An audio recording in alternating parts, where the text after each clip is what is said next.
আমি প্রথমেই আজকের এই সাংবাদিক বৈঠকে আপনাদের সকলকে স্বাগত জানাই। আমরা দেখেছি গতকাল বিজেপির সহকারী সংস্থা দেশের জাতীয় নির্বাচন commission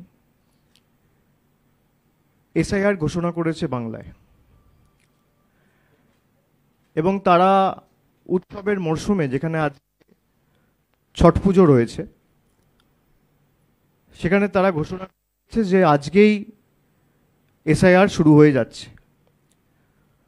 chief election commissioner Gyanesh Kumar তিনি নিজে সাংবাদিক বৈঠক করেছেন এবং কিভাবে এসআইআর করা হবে তার পদ্ধতি কি সেটা বিস্তারিত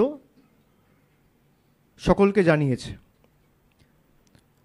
আমাদের দলের অবস্থান আমরা প্রথম দিন থেকেই স্পষ্ট করেছি যে এসআইআর এর উদ্দেশ্য, যেটাকে স্পেশাল ইন্টেন্সিভ রিভিশন বলা হচ্ছে, সেটা অ্যাকচুয়ালি রিভিশন নয়, সেটা এক্সক্লুশন করে কি করে মানুষকে ভোটার তালিকা থেকে বাদ দিয়ে মানুষের ভোটাধিকার খর্ব করে মানুষকে তার মৌলিক অধিকার থেকে বঞ্চিত করা যায়, সেটাই এদের একমাত্র উদ্দেশ্য এবং লক্ষ্য। আমরা এমন একটা জায়গায় দাঁড়িয়ে আছি যে আজকে দেশের যা পরিস্থিতি, আগে মানুষ ভোট দিয়ে দেশের সরকার নির্বাচিত করত, এখন দেশের সরকার কে ভোট দেবে তাদের নির্বাচিত করতে, তাদের সিলেক্ট করছে।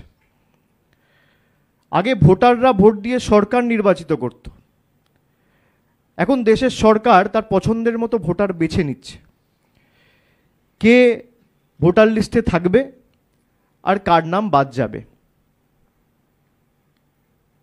এবং তাদের লক্ষ্য কোনোদিন এসআইআর করে ভোটার লিস্ট ত্রুটিমুক্ত করা নয়। যদি তাই লক্ষ্য থাকতো, এই ভোটার লিস্টের নিরিখেই 2024 সালের আজ থেকে 1.5 বছর আগে লোকসভা নির্বাচন হয়েছে,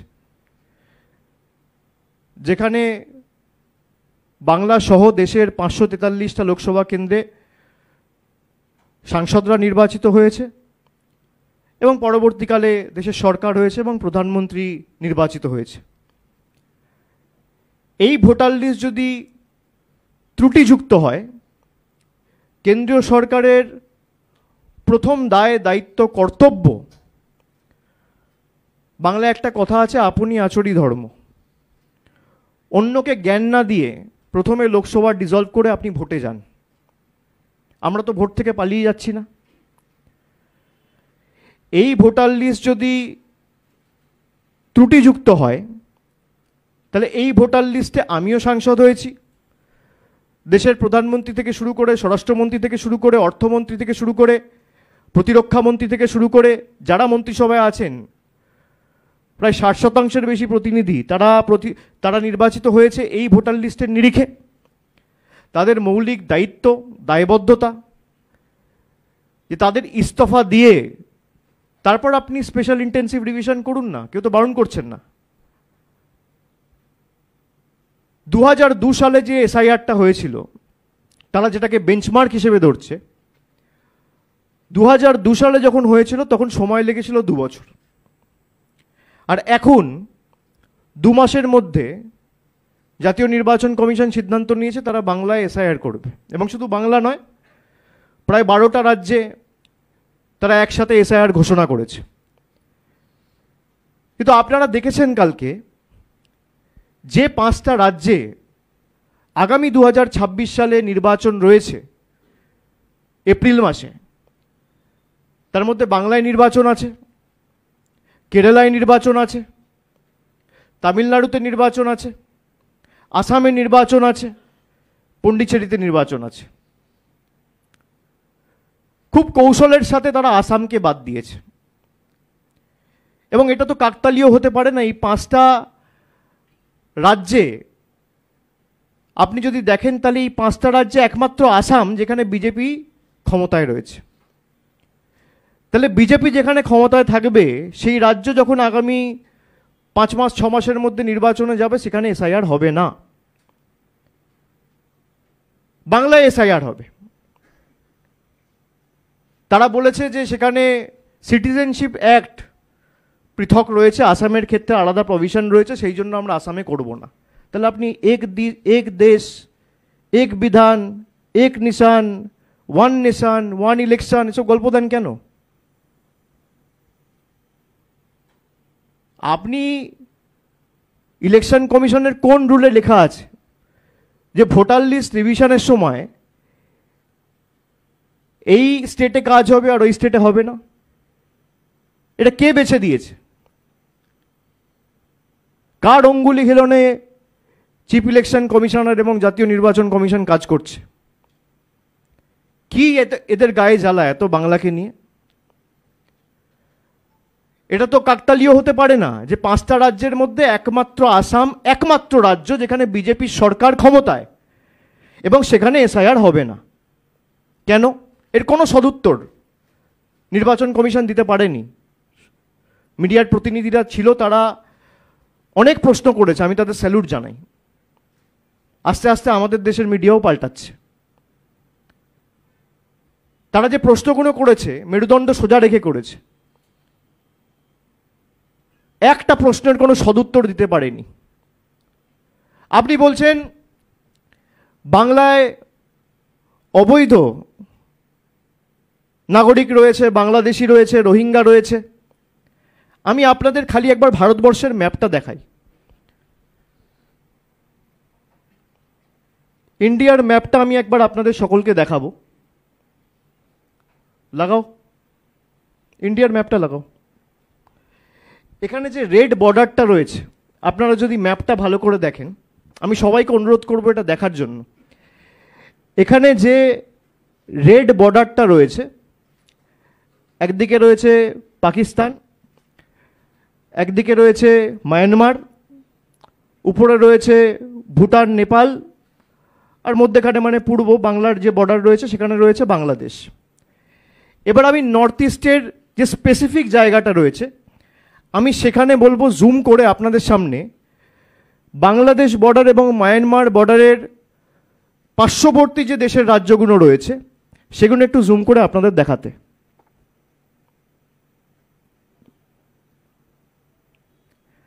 আপনারা দেখুন,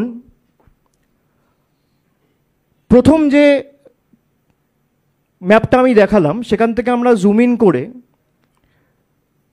উত্তর পূর্বর দিকে গেলাম, এবং সেখানে আপনারা দেখছেন মধ্যেখানে হলুদ রঙের যে ম্যাপটা রয়েছে সেটা বাংলাদেশের ম্যাপ। একদিকে রয়েছে বাংলা, একদিকে রয়েছে মেঘালয়, একদিকে রয়েছে আসাম, একদিকে রয়েছে ত্রিপুরা, একদিকে রয়েছে মিজোরাম, আর একদিকে রয়েছে ওয়েস্ট বেঙ্গল। বাংলাদেশের যে বর্ডার, আপনি যদি বর্ডার টু বর্ডার দেখেন তাহলে বাংলাদেশের বর্ডার শেয়ার করছে 5টা রাজ্য, ওয়েস্ট বেঙ্গল, মেঘালয়, আসাম, ত্রিপুরা, মিজোরাম। এসআইআর হচ্ছে খালি বাংলায়, বাকি 4টে রাজ্য বাদ। কেউ প্রশ্ন করে না। বাকি যে 4টে রাজ্য রয়েছে আপনারা খবর করেননি যে 15 দিন আগে ত্রিপুরা থেকে 21 জন বাংলাদেশি ধরা পড়েছে? সংবাদ মাধ্যমের প্রতিনিধিরা খবর করেনি? অগস্ট মাসে, সেপ্টেম্বর মাসে আমার মনে আছে মায়ানমার থেকে আসামে রোহিঙ্গা ধরা পড়েছে। 5টা রাজ্য বর্ডার শেয়ার করছে বাংলাদেশের সাথে। আমি আবার বলছি, এই তথ্যটা অত্যন্ত গুরুত্বপূর্ণ। পশ্চিমবাংলার সাথে সাথে মেঘালয়, আসাম, ত্রিপুরা, মিজোরাম 4টে রাজ্যেতেই এসআইআর হচ্ছে না, এবং তারা বলছে বাংলায় বাংলাদেশি রয়েছে। পরের স্লাইডটায় যাব। মায়ানমারের যে বর্ডার রয়েছে, মায়ানমারের বর্ডারে আপনারা দেখুন 4টে স্টেট রয়েছে যাদেরকে রোহিঙ্গা বলা হয়। বার্মা বা মায়ানমার থেকে যারা আসে তাদেরকে বলে রোহিঙ্গা। বিজেপির নেতারা বলতো 1 কোটি রোহিঙ্গা রয়েছে নাকি বাংলায়। মায়ানমার বেঙ্গলের সাথে বর্ডার শেয়ার করে না, তারা তো জানে না। আমি ম্যাপ ধরে দেখাচ্ছি, দেশের ম্যাপ দেশাত্মবোধের কথা বলে, দেশের ম্যাপটাও জানে না। এই হচ্ছে বিজেপি।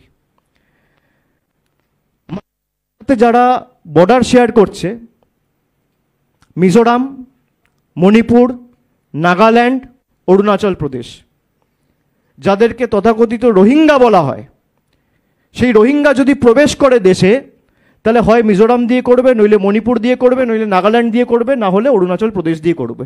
4টে রাজ্যের মধ্যে একটা রাজ্যেও এসআইআর হচ্ছে না। তাহলে নির্বাচন কমিশনের উদ্দেশ্য লক্ষ্য কি? আমার প্রশ্ন। আপনি যদি বলেন যে আমার লক্ষ্য হচ্ছে বাংলাদেশি এবং রোহিঙ্গা ডিপোর্ট করা, চিহ্নিত করে এদের ফেরত পাঠানো, তাহলে আগে যেখান দিয়ে ঢুকছে আপনি তো সেখানে তাদের আটকাবেন, বা প্রসিডিওরটা তো সেখানে চালু হবে। আপনারা আজকে প্রেস কনফারেন্সে এসছেন, এই যে আমরা এই রুমটায় বসে আছি, আপনারা তো লাফ মেরে আসেননি, মেন গেট দিয়ে ঢুকেছেন, সিঁড়ি বেয়ে উঠেছেন, উঠে তারপর দরজা দিয়ে ঢুকে এই রুমে প্রবেশ করেছেন। একটা রোহিঙ্গাকে যদি বাংলায় আসতে হয়, তাহলে হয় সে মিজোরাম দিয়ে আসবে, নইলে মণিপুর দিয়ে আসবে, নইলে নাগাল্যান্ড দিয়ে আসবে, নইলে অরুণাচল প্রদেশ দিয়ে আসবে। তাহলে এই 4টে রাজ্য বাদ কেন? আমার প্রশ্ন, এর উত্তরগুলো তো ইলেকশন কমিশনকে দিতে হবে। এদের উদ্দেশ্য লক্ষ্য একটাই, বাংলাকে অপমান করা, বাঙালিকে বাংলাদেশি বলে আখ্যায়িত করা, বাংলা ভাষাকে ব্যঙ্গবিদ্রুপ করা, এবং যেহেতু 2021-এ লেজে গোবরে হয়ে হেরেছে, 2024-এ 18 থেকে 12 হয়েছে, তাই বাংলার মানুষের থেকে তার মৌলিক অধিকার ছিনিয়ে নেওয়া আমরা হতে দেব না। আমি আগেও যা বলেছি, আমি আজও তাই বলছি, একটা মানুষের যদি নাম বাদ যায়, একটা বৈধ ভোটারের যদি নাম বাদ যায়, বাংলা থেকে 1 লক্ষ লোক গিয়ে ইলেকশন কমিশনের অফিস ঘেরাও করবে। ক্ষমতা থাকলে অমিত শাহ দিল্লি পুলিশ আটকে দেখাক। কালকে সুপ্রিম কোর্টের অর্ডার দেখেছেন তো? হাইকোর্টে এক গালে থাপ্পড় মেরেছে, সুপ্রিম কোর্ট আর এক গালে থাপ্পড় মেরেছে। কেমন লাগলো? এত ক্ষমতা। আমি যখন নবজোয়ারে বলতাম মানুষের ক্ষমতার আগে কারোর ক্ষমতা টেকে না, সে যত বড় নেতা ভাবুক নিজেকে, দেশের প্রধানমন্ত্রী হোক, রাষ্ট্রপতি হোক, কোনো প্রদেশের মুখ্যমন্ত্রী হোক, রাজ্যপাল হোক, কেন্দ্রীয় মন্ত্রী হোক, মানুষের ক্ষমতার আগে কারোর ক্ষমতা টেকে না। আমরা গেছিলাম দিল্লিতে বাংলার অধিকারের লড়াইয়ের স্বার্থে, বাংলার পাওনা চাইতে, বাংলার প্রকৃত প্রাপ্য চাইতে। টেনে হিঁচড়ে আমাদের বার করে দেওয়া হয়েছিল কৃষি ভবন থেকে। কে বার করেছিল? অমিত শাহর অধীনস্থ দিল্লি পুলিশ। এমনকি জনজাতি মূলবাসী তপশিলি যে প্রতিনিধিরা ছিল, মহিলাদেরও রেয়াত করেনি, চুলের মুঠি ধরে টানতে টানতে বীরবা হাঁসদাকে বার করেছে। আমার সাথে দোলা সেন ছিল, মহুয়া মৈত্র ছিল, মহিলাদের পর্যন্ত ছাড়েনি।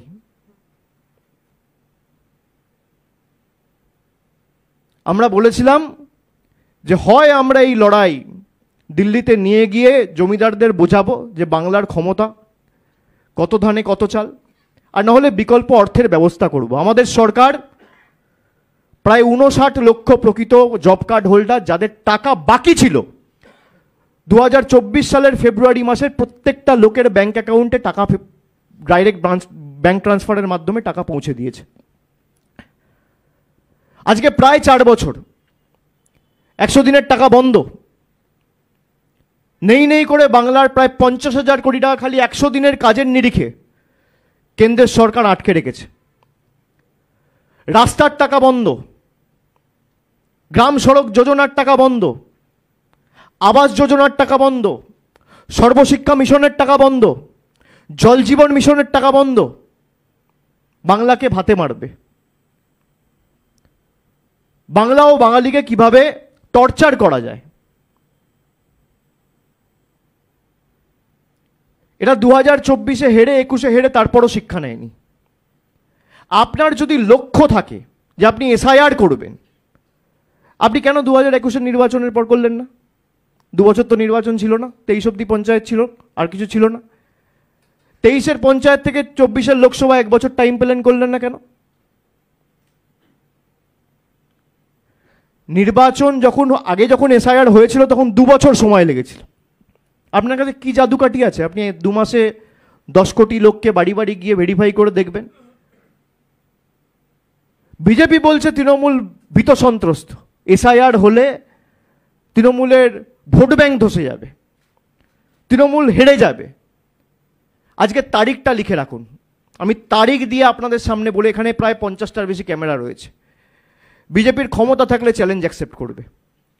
আপনি এসআইআর কত ক্ষমতা আছে আপনি করুন, আর আমরাও আপনাকে চ্যালেঞ্জ করছি, একটা লোকের যদি নাম বৈধ ভোটারের বাদ যায়, বাংলার ক্ষমতা কি দিল্লিতে 2023 সালের অক্টোবর মাসের ট্রেলার দেখিয়েছিলাম।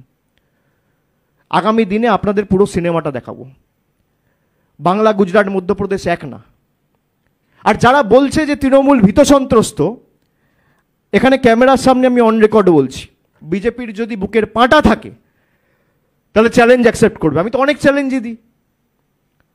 বাংলার বকেয়া নিয়ে আমি বলেছি যে আপনারা আসুন, সংবাদ মাধ্যমে চ্যানেল বেছে নিন, সঞ্চালক বেছে নিন, সময় বেছে নিন, আমি যাচ্ছি, আপনারা আসুন। কেউ তো আসেনি। প্রধানমন্ত্রী জনসভা থেকে বলেছিল যে আমরা বাংলা আবাস যোজনায় এত টাকা দিয়েছি, হাজার হাজার কোটি টাকা দিয়েছি। আমি বলেছিলাম শ্বেতপত্র প্রকাশ করুন, পারেনি। জায়গা বাছুন, শ্বেতপত্র নিয়ে আসুন, আমরা আমাদের রিপোর্ট কার্ড নিয়ে যাচ্ছি, আসতে পারেনি। আজকে এদেরকে আবার চ্যালেঞ্জ দিচ্ছি। বিজেপির যত ছোট বড় মাঝারি নেতা আছে যারা জ্ঞান দিচ্ছে যে তৃণমূল কংগ্রেসের ভোট ব্যাংক ধসে যাবে, মমতা ব্যানার্জি কন্যাশ্রী দেয় যখন, লক্ষ্মীর ভাণ্ডার দেয় তখন ভোট ব্যাংক থেকে লক্ষ্মীর ভাণ্ডার দেয়, কন্যাশ্রী দেয়। একটা রাস্তা করলে তখন ভোট ব্যাংক থেকে রাস্তা করে। 12 লক্ষ লোককে নিজের কোষাগার থেকে সাধারণ মানুষের উপর 10 পয়সার বাড়তি বোঝা না চাপিয়ে আমাদের সরকার বাড়ির টাকা দিয়েছে, যেটা কেন্দ্রের দেবার কথা, ভোট ব্যাংক দিয়ে দেখিয়েছে। দেখাতে পারবে একটা বার করে? আর আজকে তাদেরকে আবার বলছি যে আপনাদের ক্ষমতা থাকলে আপনারা এসআইআর করার পরেও তৃণমূল কংগ্রেসের যা ভোটের আসন ছিল 2021 সালে, একটা হলেও বাড়াবো, কমার জায়গায় নেই। আর বিজেপিকে 50-এ নামাবো। ক্ষমতা থাকলে চ্যালেঞ্জ অ্যাকসেপ্ট করুন।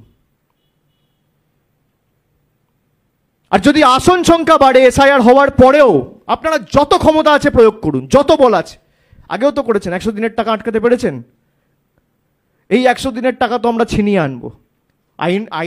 আইনত আমরা লড়বো, কন্টেম্পট ফাইল হবে যদি কোর্টের ভায়োলেশন আপনারা না, কোর্টের গাইডলাইন যদি আপনারা ভায়োলেট করেন, তার সাথে পলিটিক্যাল লড়াইও হবে।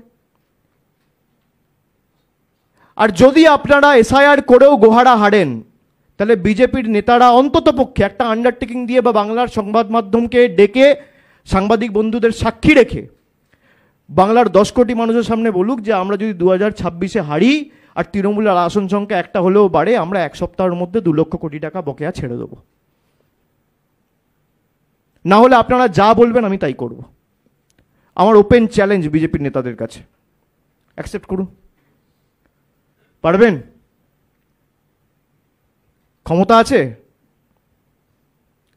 তৃণমূল ভোট ব্যাংকের রাজনীতি করে না। আপনারা নিজেদেরকে হিন্দুদের রক্ষাকর্তা বলে দাবি করেন। আজকে একজন ভদ্রলোক মারা গেছে খড়দাতে, তার নাম প্রদীপ কর। জিজ্ঞেস করুন তো কটা বিজেপির নেতা খোঁজ নিয়েছে? মমতা ব্যানার্জি ভোট ব্যাংকের রাজনীতি করে। প্রথম যদি তার বাড়িতে কেউ গিয়ে থাকে, সাহায্যের হাত বাড়াতে তৃণমূলের লোকেরা গেছে। এসআইআর ঘোষণা হওয়ার পর থেকে এই রিজেন্ট কলোনি, নেতাজি নগর, 2 জন ব্যক্তি মারা গেছে। কালকে এসআইআর ঘোষণা হয়েছে, আমি তার পরিবারের সদস্যদের সাথে যোগাযোগ করেছি। আমি জানতে পেরেছি যে কালকে এসআইআর হওয়ার পর, ঘোষণা হওয়ার পর ভদ্রলোক এতটাই ভীত সন্ত্রস্ত হয়ে গেছে যে কোনোদিন নিজের শোয়ার ঘরে গিয়ে তিনি ছিটকানি আটকে বা দরজা বন্ধ করে কোনোদিন ঘরে শোয় না। তার বৌদি বলছে যে দরজার খিলটা আটকে ছিটকানি মেরে তিনি শুতে গেছেন। আজকে তার মৃতদেহ উদ্ধার করছে এবং তার সাথে তার সুইসাইড নোট। সেই সুইসাইড নোটে প্রয়াত প্রদীপ কর, যার 57 বছর বয়স, তিনি বিয়ে থা করেননি, অবিবাহিত, তিনি লিখছেন আমার মৃত্যুর জন্য দায়ী হচ্ছে এসআইআর এবং এনআরসি। আর কত রক্ত চান জ্ঞানেশ কুমার? আর কত রক্ত চান অমিত শাহ? এত ঔদ্ধত্য, এত অহংকার, মানুষের প্রাণ, এদের তো কোনো যায় আসে না। মানুষের প্রাণের তো এদের কাছে কোনো দাম নেই। আমাদের কাছে তো মানুষের জীবন বা মানুষের প্রাণ অমূল্য, মূল্যাতীত। মণিমুক্তের মতো। আর এদের এত উদ্ধত্ত অহংকার যে মানুষ মরছে এদের কিছু যায় আসে না। প্রায় 700 জন কৃষক মারা গেছে কালো কৃষি আইনের কারণে, একবার খোঁজ নিয়েছে? এনআরসির কারণে কত লোক ভয়ে আত্মহত্যা করেছে, আজকে এসআইআর এর কারণে করছে। খেলা আপনারা শুরু করলেন, শেষ আমরা করব। আমি বিজেপির ছোট বড় মাঝারি সব নেতাকে বলছি, যারা 2 বছর রাজনীতি করেনি তারা জ্ঞান দেবে, যাদের কাউন্সিলর ভোটে জেতার দম নেই তারা বড় বড় ভাষণ দেবে। 10 বছর আজকে মোদী সরকার ক্ষমতায়, 11 বছর। জিজ্ঞেস করুন তো বাংলা থেকে যারা প্রতিনিধি হয়েছে, 2019 থেকে তো 18 জন ছিল, 2024-এ 12 জন হয়েছে। একটা চিঠি লিখে কোনোদিন বলেছে যে গরিব মানুষের প্রায় 2 কোটি মানুষ, 2,58,00,000 মানুষের জীবন জীবিকাই 100 দিনের কাজের উপর নির্ভরশীল? একটা চিঠি লিখে কোনোদিন প্রধানমন্ত্রীকে বা সংশ্লিষ্ট দপ্তরের আধিকারিক বা কোনো মন্ত্রীকে বলেছে যে বাংলার প্রতি এই বঞ্চনা বন্ধ করা হোক, বাংলার প্রাপ্য ছেড়ে দেওয়া হোক? বাংলার মানুষের ভোটে যারা নির্বাচিত তারা দিল্লির কৃতদাসত্ব করছে, লজ্জা নেই এদের।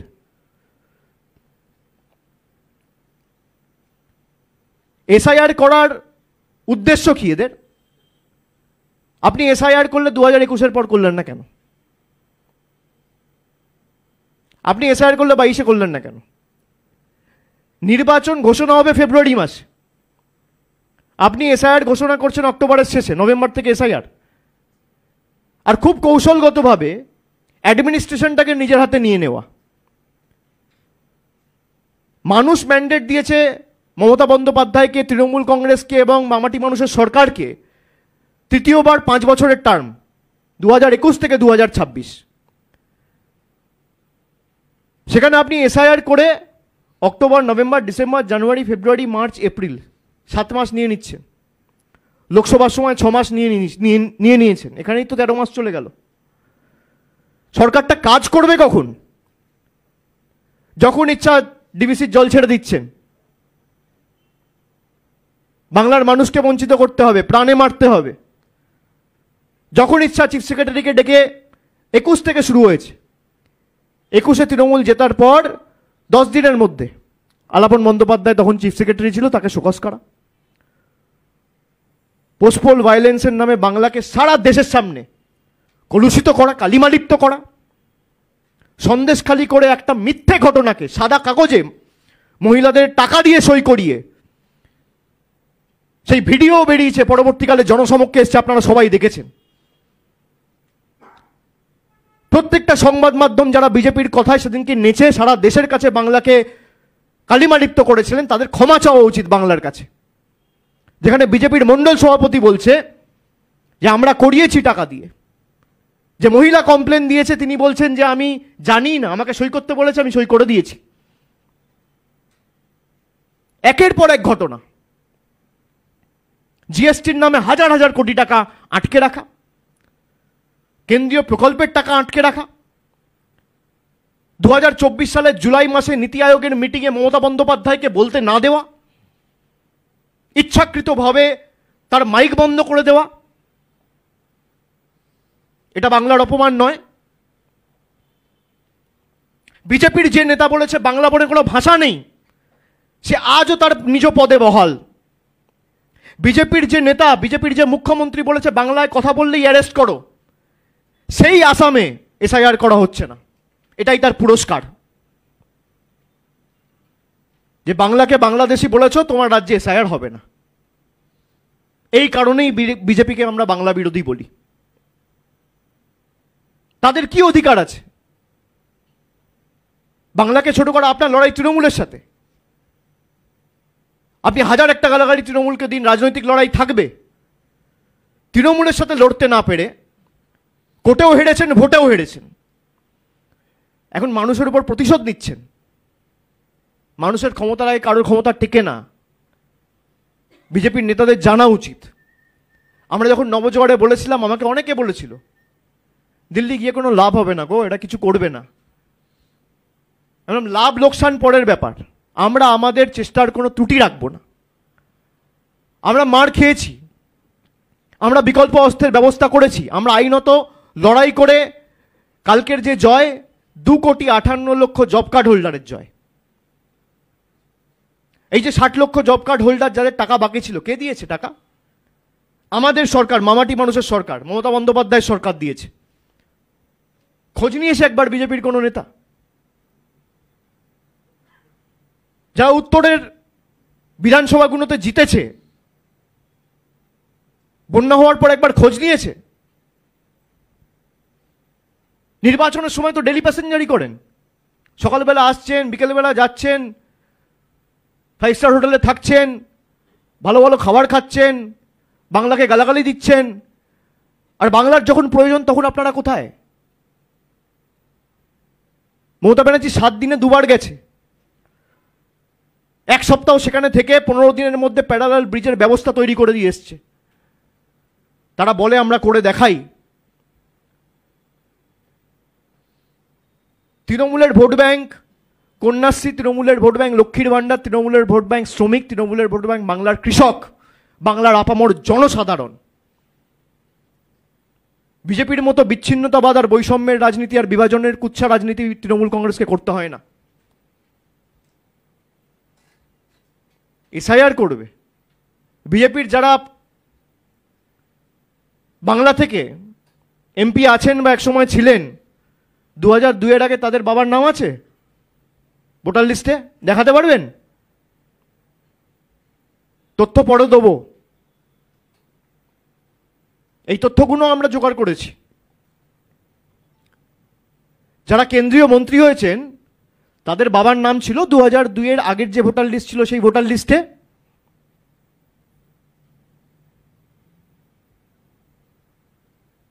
কেউ বলতে পারবেন?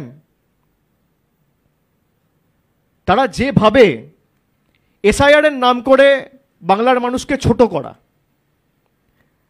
আজকে যে প্রদীপ কর মারা গেল তার বদলা রাজনৈতিকভাবে ভোটের মাধ্যমে বাংলার মানুষ দেবে। এই মৃত্যুর জন্য দায়ী অমিত শাহ, এই মৃত্যুর জন্য দায়ী জ্ঞানেশ কুমার।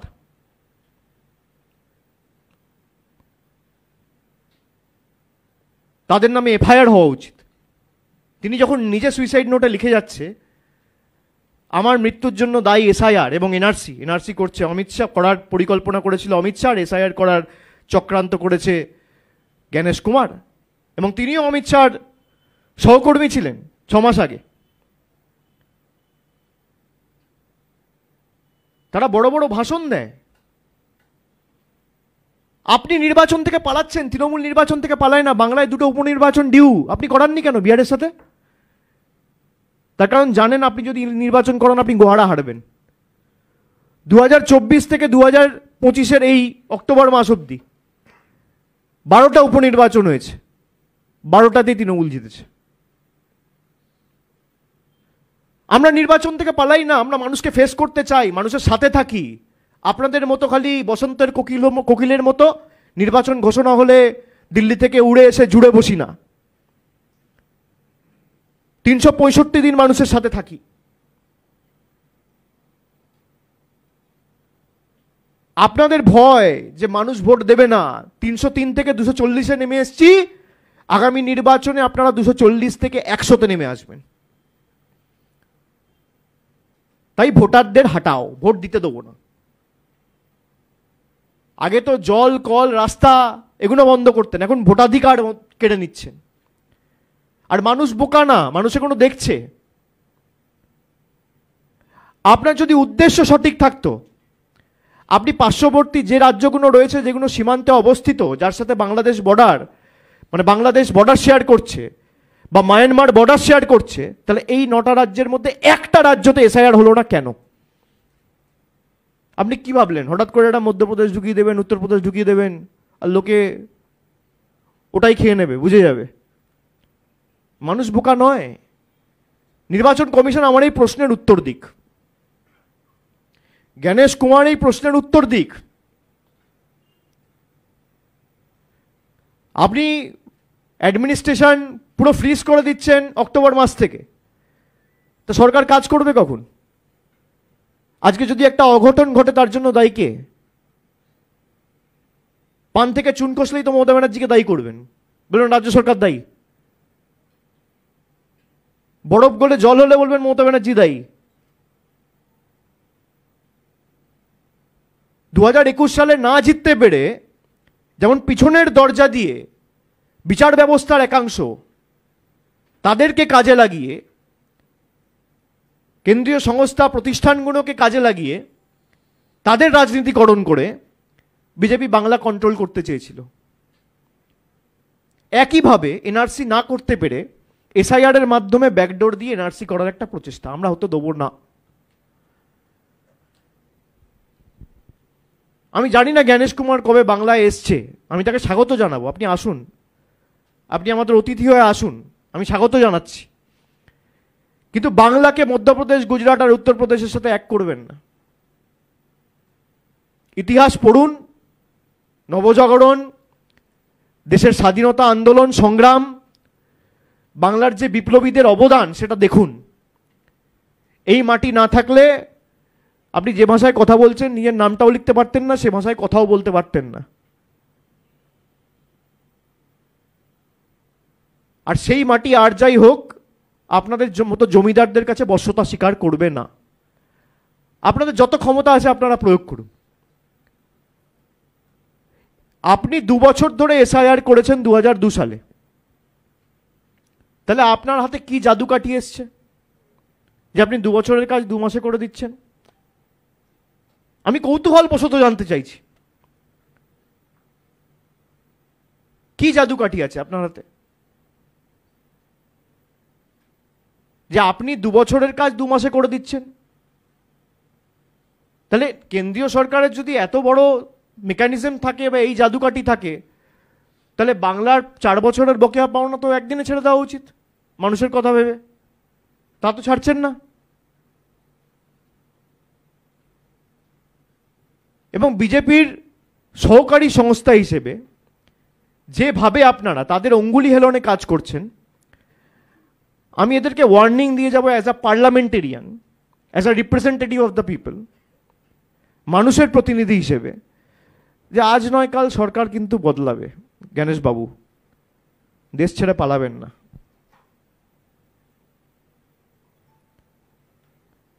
বিজেপি থাকবে না, দেশের সংবিধানটা থাকবে। অমিত শাহ থাকবে না, দেশের সংবিধানটা থাকবে। যেখানে যাবেন খুঁড়ে নিয়ে আসবো, জবাবদিহি মানুষের কাছে দিতে হবে। মানুষের জন্য কাজ করতে আপনারা বদ্ধপরিকর, কোনো রাজনৈতিক দলের জন্য নয়। আপনার অনেক তথ্য আমাদের কাছে আছে, আমি পুরোটা আজকে বলতে চাই না, সময় মতো সব মানুষের কাছে উপস্থাপিত করব। আপনাদের কারো কোনো প্রশ্ন থাকলে আপনারা করতে পারেন।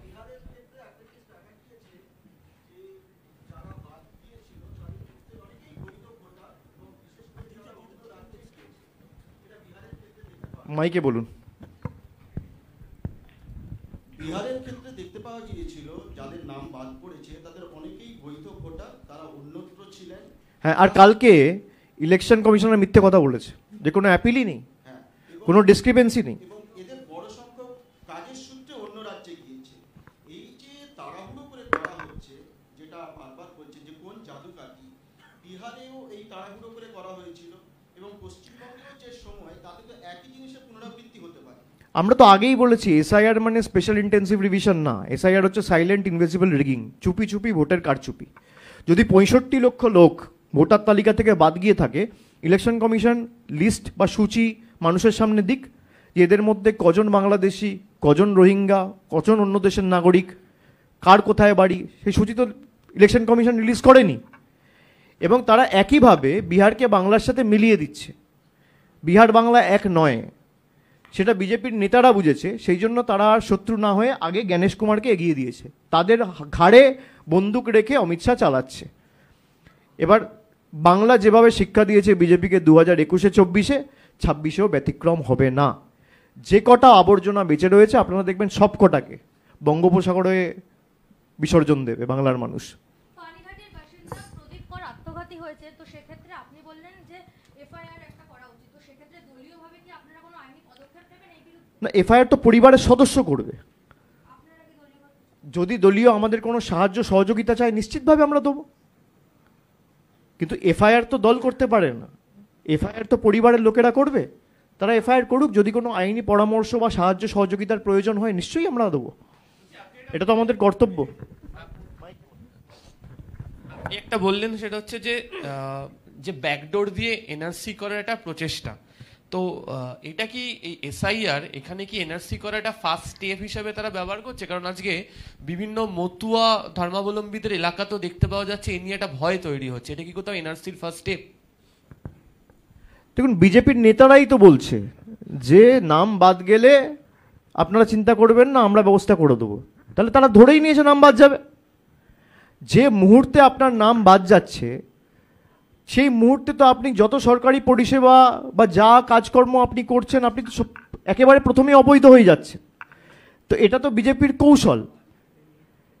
বিজেপি এনআরসি যখন অ্যানাউন্স করেছিল আসামে, 19 লক্ষ লোকের মধ্যে 12 লক্ষ হিন্দু বাঙালি ছিল, আর এরাই নিজেদেরকে হিন্দু ধর্মের ধারক আর বাহক বলে দাবি করে। আমার সবার কাছে আহ্বান থাকবে যে এদের প্রতারণায় পা দেবেন না। এরা কোনো কাজ করেনি। 10 বছর 11 বছর ক্ষমতায় বাংলার জন্য একটা কাজ, এই রেলের প্রজেক্ট যে উদ্বোধন করে গেল দেশের প্রধানমন্ত্রী, তার ভিত্তিপ্রস্তর স্থাপন করেছিল মমতা বন্দ্যোপাধ্যায় 2010 সালে। 2014 পর 2014 থেকে 25 11.5 মাস, 11.5 বছর ক্ষমতায় বাংলার জন্য কোনো কাজ, উল্টে বাংলার সব টাকা আটকে রেখে বাংলা থেকে টাকা নিয়ে গিয়ে এরা বিহারে উত্তরপ্রদেশে দিয়েছে। দিক, আমাদের কোনো অসুবিধা নেই, আমরা কোনো রাজ্যের বিরুদ্ধে নেই, কিন্তু আমাদের মানুষদের বঞ্চিত করে, আমাদের রাজ্যের লোকেদের বঞ্চিত করে আপনি অন্য রাজ্যে ডবল ইঞ্জিনের নাম করে টাকা দেবেন, আর দুদিন অন্তর অন্তর সে ব্রিজ ভেঙে পড়বে, তার কেউ এনকোয়ারি করবে না। এই দ্বিচারিতা তো চলতে পারে না। सर, चुनाव आयोग लगातार कह रहे हैं कि SIR duplicate voters, false voters को आइडेंटिफाई करने के लिए करा जा रहा है। बिहार में एसआईआर खत्म हो चुका है, लेकिन आज जाकर पता लगा है कि प्रशांत किशोर 2 राज्य में वोटर है। तो आपको लगता है कि अब पॉपुलर फिगर है प्रशांत किशोर, और एसआईआर खत्म होने के बाद भी चुनाव आयोग ये नहीं पता कर पाया कि 2 राज्यों में वोटर है, तो इसका पर्पस ही डिफीट होता है? ये तो दोनों में से कोई एक इसका जवाब दे सकता है। ना मैं प्रशांत किशोर हूँ, ना मैं चुनाव आयोग हूँ। तो आप इनसे पूछिए भाई ये क्या दिखाता है। आप कोई भी मान लीजिए बंगाल में एसआईआर होता है और होने के बाद कुछ लोगों का नाम डिलीट होता है, ये भी तो चुनाव आयोग का ही व्यर्थता है। भाई जब इलेक्टोरल डिवीजन होता है तब तृणमूल तो नहीं करते हैं, आप ही करते हो।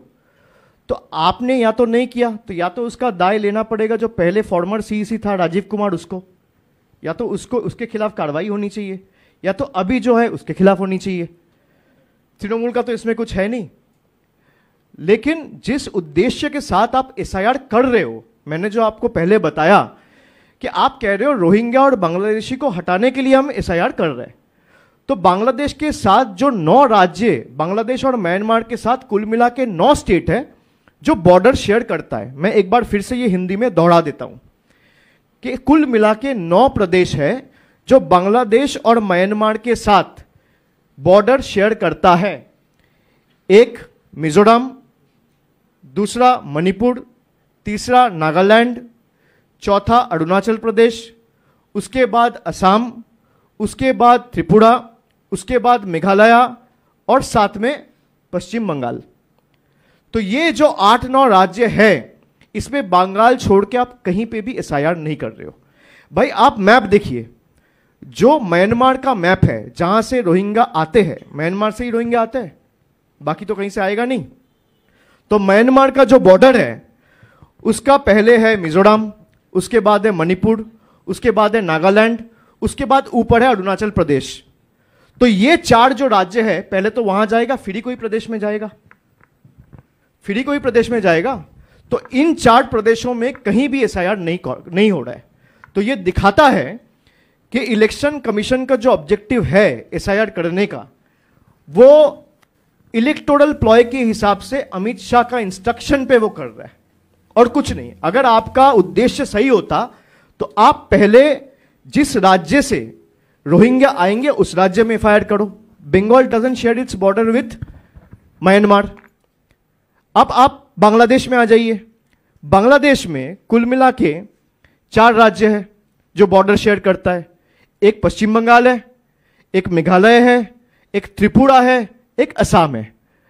अब ना त्रिपुरा में एसआईआर हो रहा है, ना असम में एसआईआर हो रहा है, ना मेघालय में एसआईआर हो रहा है कहां? पश्चिम बंगाल।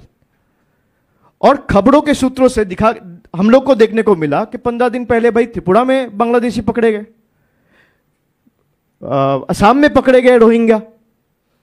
तो रोहिंग्या आया तो कहां से आया भाई? जैसे आज ये प्रेस कॉन्फ्रेंस है, आप लोग अगर इस कमरे में आए तो मेन गेट से आए ना, झक मार के तो कूद के तो नहीं आए कि अचानक से उड़ा और पहुंच गया खिड़की से। आप दरवाजे से आए, एक दरवाजे से आए, सीढ़ी में चढ़ के फिर आप कमरे का जो दरवाजा था वो खोल के अंदर आए। तो पहले मेन गेट क्या है? मेन गेट ये 4 राज्य है जो म्यांमार का बॉर्डर शेयर करता है, नागालैंड, मिजोरम, मणिपुर, अरुणाचल। वहां कोई एसआईआर नहीं हो रहा है, एसआईआर हो रहा है बंगाल में। क्योंकि बीजेपी के लोग ये नैरेटिव फैलाता है कि बांग्लादेशी और रोहिंग्या तो बंगाल में है। अरे बंगाल का बॉर्डर ही नहीं है। ये कहता है कि भाई बांग्लादेशी बंगाल में घुस जाता है। भाई बीएसएफ आपके अधीन में है, आप क्या कर रहे हो भाई? बीजेपी के लोग तो ये कहते हैं कि बॉर्डर से इन्फिल्ट्रेशन हो रहा है। भाई आपको शर्म से मर जाना चाहिए। या तो अपना इस्तीफा दो, या तो ये फालतू के एलिगेशन बोलना बंद करो। This proves that you are the most incompetent home minister in the history of independent India. भाई ना आप कश्मीर में टेररिस्ट अटैक रोक पा रहे हो, ना आप बॉर्डर से इन्फिल्ट्रेशन रोक पा रहे हो, और साथ में आपके डर की वजह से देश के लोग भी आत्महत्या कर रहे हैं। तो आपका हाथ से खून से रंगे हुए, इस्तीफा दे दो, इससे अच्छा। किस मुंह से आप जाते हो लोगों के सामने बड़ा बड़ा भाषण देने, बात करने? क्या किया है आपने? आप कहते हो बंगाल में इन्फिल्ट्रेशन होता है, बंगाल में तृणमूल का सरकार मदद करता है। भाई जम्मू कश्मीर पुलिस आपका था, पहलगाम का 4 टेररिस्ट कैसे आया जरा बताना? और जिसके इनकम्पिटेंसी के वजह से आया, आईबी चीफ तपन डेका, उसको 1 साल का एक्सटेंशन दिया आपने। This is BJP for you my friends. One who should be punished is being rewarded. जिसको पकड़ के इन्वेस्टिगेशन करके जेल डालना चाहिए, उसको रिवॉर्ड कर रहे हैं। Same with other chief ministers of the states.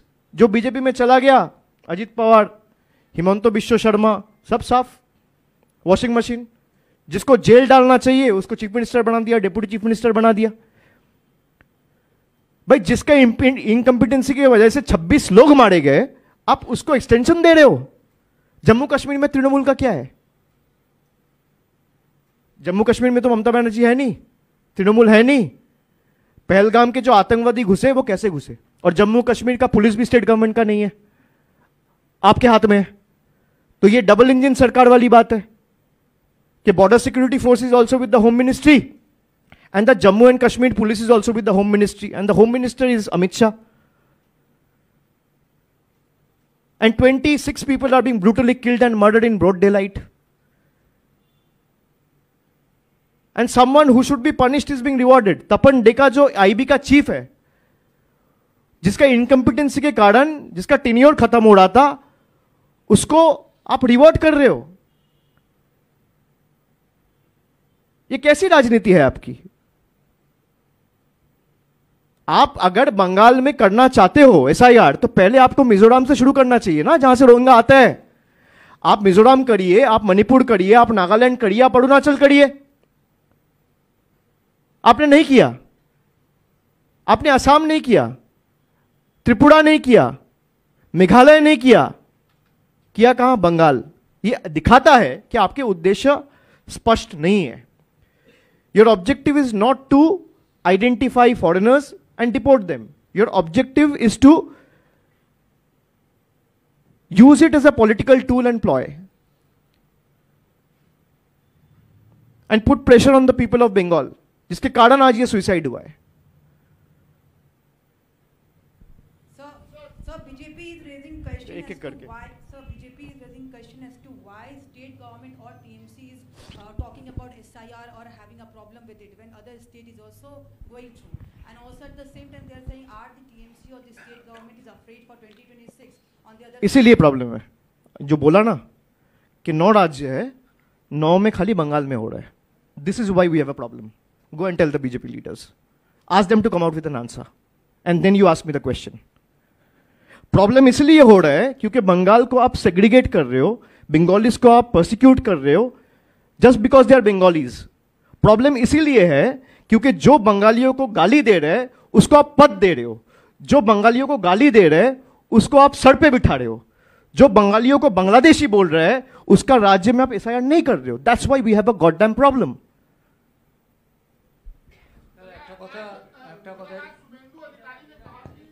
भैया माइक में बोलिए.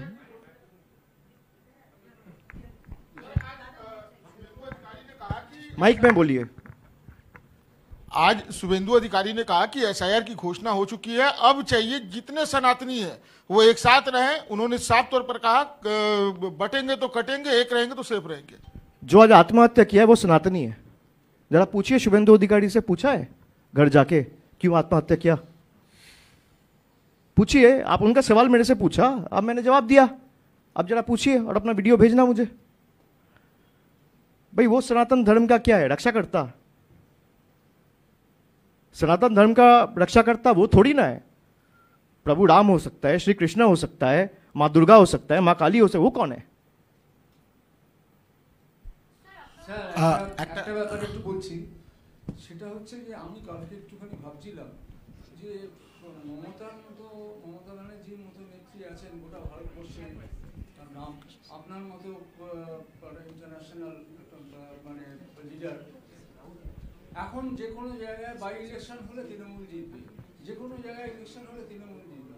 তাহলে হোয়াই আপনারা এই এসআইআর নিয়ে এতটা কেন যাচ্ছেন? এটাকে একটুখানি মানে ই করে মানে ইম্পর্টেন্সটা কমিয়ে দিন. এটা আজকে যে ঘটনাটা ঘটেছে আমরা এই কারণেই এসআইআর এর বিরোধিতা করছি. আজকে যে ঘটনাটা ঘটেছে আমরা জানি এরকম ঘটনা ঘটবে, মানুষ ভীত সন্ত্রস্ত. তৃণমূল ভীত সন্ত্রস্ত নয়, তৃণমূল বাংলার মানুষের গায়ে যদি হাত পড়ে তৃণমূল বদ্ধপরিকর মানুষের পাশে দাঁড়াতে. আমি ওপেন চ্যালেঞ্জ দিয়ে গেলাম, বদ্ধ ঘরে নয়, ক্যামেরার সামনে দাঁড়িয়ে বললাম যদি এসআইআর হয় তৃণমূলের আসন সংখ্যা বাড়বে, আর যদি বাড়ে 7 দিনের মধ্যে বিজেপি ক্ষমা চেয়ে বাংলার টাকা রিলিজ করবে. বিজেপি আন্ডারটেকিং দিন বাংলার মানুষকে. আমি তো ক্যামেরার সামনে বললাম, আমাদেরকে বলতে বলুন. আচ্ছা একটা প্রশ্ন আছে সেটা when BJP leaders are claiming that more than 1 crore of voters names will get deleted, how the TM you are saying if one vote gets deleted you will take How do they know 1 crore voters will be deleted? Yeah, That means this is the yardstick or benchmark they have set for election commission. How do they know? Are they astrologers or face readers or palm readers? How are they supposed to know? The figure can be 1 lakh, the figure can be 2 crores, the figure can be 10 lakh, the figure can be 50 lakhs. How do they know that 1 crore people will be deleted? And if 1 crore people are in the voter list, all 42 MPs of Bengal, including the 12 MPs from the BJP, should also resign. Will they have the courage? will TMC Gherao Delhi EC office? What's the You will next see, action? we are capable enough when it comes to taking the show the might of the people and take the battle to the streets and power corridors of Delhi. And we have defeated BJP both in the vote and in the court. So if the need be, if they violate the court's guideline and direction, we will take it up legally and we will also take the fight to the streets of Delhi again. Do you apprehend violence during this process of SIR? Do you apprehend violence in Bengal? I don't apprehend anything, but I will appeal before people to stay calm and trust Trinamool Congress and do your bit. When I say this, it doesn't mean that I am encouraging or promoting or siding with SIR. Don't misconstrue or misinterpret my statements. When I'm saying that I don't apprehend violence, I'm a peace-loving person. I always hope my state remains peaceful. This state is not an electoral laboratory of BJP bigots. They also need to understand. They have tried to provoke violence before, but Bengal has resisted. Starting from Sandeshkhali to Murshidabad, BJP has their hands in every incident. But they have not been able to divide the society or the state on communal and religious lines. And in Bengal, peace will prevail, no matter what BJP does. As you mentioned that even if one eligible voter is eliminated from the electoral rolls, 1 lakh people will go to Delhi and Ghirao the EC office. That's the thing when it will happen. But when this process is on, when this process will start from 4th of November, what will Trinamool... The process has already started. No, the BLOs will be starting visiting the places from 4th of November. When this process starts, what will TMC do? You will see what Trinamool does. Do on the ground to I'm not going to reveal what we do next week in front of you now. You will see what happens. অভিষেক একটা প্রশ্ন ছিল, খুব সাধারণ একটা প্রশ্ন, সেটা হচ্ছে SIR ঘোষণা হয়ে গেছে, এখানে এসআইআর ঘোষণা হয়ে গেছে, সেটা নিয়ে রাজনীতি অরাজনীতি, politics counter politics, allegation counter allegation, এটা চলবেও। একদম সাধারণ মানুষের পার্সপেক্টিভে মানুষের মনে, সমাজের একটা বড় অংশে একটা প্রচণ্ড ভয়, আতঙ্ক, অস্বচ্ছতা, একটা ফিয়ার সাইকোসিস কাজ করছে। অর্ধেক মানুষ এখনো বুঝে উঠতে পারছে না তাদের কি করা উচিত, তারা কিভাবে এগোবে, কে তাদেরকে পথ দেখাবে, কে সাদা কে কালো, কারা স্বচ্ছ কারা অস্বচ্ছ। আজকেও একটা ঘটনা ঘটেছে, আমরা জানি সেটা পানিহাটিতে। এই গোটা ক্রাইসিসের মোমেন্টে দাঁড়িয়ে আপনি বা আপনার দল কিভাবে এই ক্রাইসিসটাকে অ্যাড্রেস করবেন? দেখুন, আমি আপনাদের মাধ্যমে সাধারণ মানুষের কাছে অ্যাপিল করব যে আপনারা তৃণমূলের উপর ভরসা রাখুন। মমতা বন্দ্যোপাধ্যায়ের সরকার এবং মুখ্যমন্ত্রী মমতা বন্দ্যোপাধ্যায় এবং তৃণমূল কংগ্রেসের উপর আস্থা রাখুন, ভরসা রাখুন। আমরা থাকতে কোনো বৈধ ভোটার লিস্টের বাইরে থেকে তার নাম বাদ যাবে না। তার মৌলিক অধিকার, সেটা ভোটাধিকার হতে পারে, সেটা জল, কল, রাস্তা, 100 দিনের টাকা, আবাস যোজনা, যা অধিকার আপনার, সেই অধিকার থেকে আপনাকে কেউ বঞ্চিত করতে পারবে না। কালকে সুপ্রিম কোর্টের রায় তারই নিদর্শন। আমরা আপনাদের পাশে আছি। আপনাদের প্রাণ আমাদের কাছে অত্যন্ত অমূল্য। আপনারা ভয় পাবেন না, এদের ক্ষমতা নেই। 10 কোটি মানুষ যদি এক জায়গায় থাকে, ভারতবর্ষের প্রধানমন্ত্রী হোক, রাষ্ট্রপতি হোক, নির্বাচন কমিশন হোক, ইডি হোক, সিবিআই হোক, ইনকাম ট্যাক্স হোক, জুডিশিয়ারি হোক, মিডিয়া হোক, কারোর ক্ষমতা নেই মানুষের ক্ষমতাকে পরাজিত করবে। কালকের রায় তারই প্রমাণ। মানুষকে বলবো, আপনারা ভীত সন্ত্রস্ত হবেন না।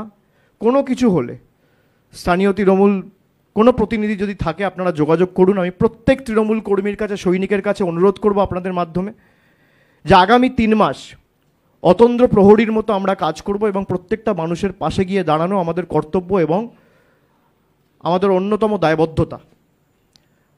মমতা বন্দ্যোপাধ্যায় যে নির্দেশ আমাদের দিয়েছেন, সেই নির্দেশের নিরিখে মামাটি মানুষের সরকারের যে কাজ, কর্তব্য এবং দায়িত্ব, গরিব মানুষের কর্তব্য, গরিব মানুষের অধিকার রক্ষা করা। এবং অযথা আপনারা বিজেপি কিছু বলেছে বলে, বিজেপি বলেছিল এনআরসি হবে, হয়েছে? বিজেপি বলেছিল কৃষক বিল আনবো, করেছে? বিজেপি বলেছিল বাংলায় রাষ্ট্রপতি শাসন হবে। ক্ষমতা থাকলে আপনারা রাষ্ট্রপতি শাসন লাগান। মানুষের ক্ষমতার থেকে বড় ক্ষমতা কারণ নেই। মানুষ যদি ঐক্যবদ্ধ থাকে, আর তৃণমূল প্রতি পদক্ষেপে অতন্দ্র প্রহরীর মতো আপনার পাশে থাকবে, আপনারা সকলে নিশ্চিত থাকুন।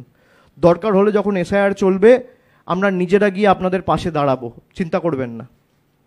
কিন্তু একটা লোকের নাম যদি বাদ যায়, আমার চ্যালেঞ্জ থাকলো জ্ঞানেশ কুমারের কাছে, আপনি বাংলার ক্ষমতা কি দিল্লিতে দেখবেন? আপনি Delhi police, ED, CBI, NIA লাগিয়ে পারলে আটকাবেন। আগেরবারও তো চেষ্টা করেছিল, ট্রেন ক্যান্সেল করে দেওয়া, উত্তরপ্রদেশে আমাদের বাসগুলোর উপর অ্যাটাক করা। কি করেছে? পেরেছে?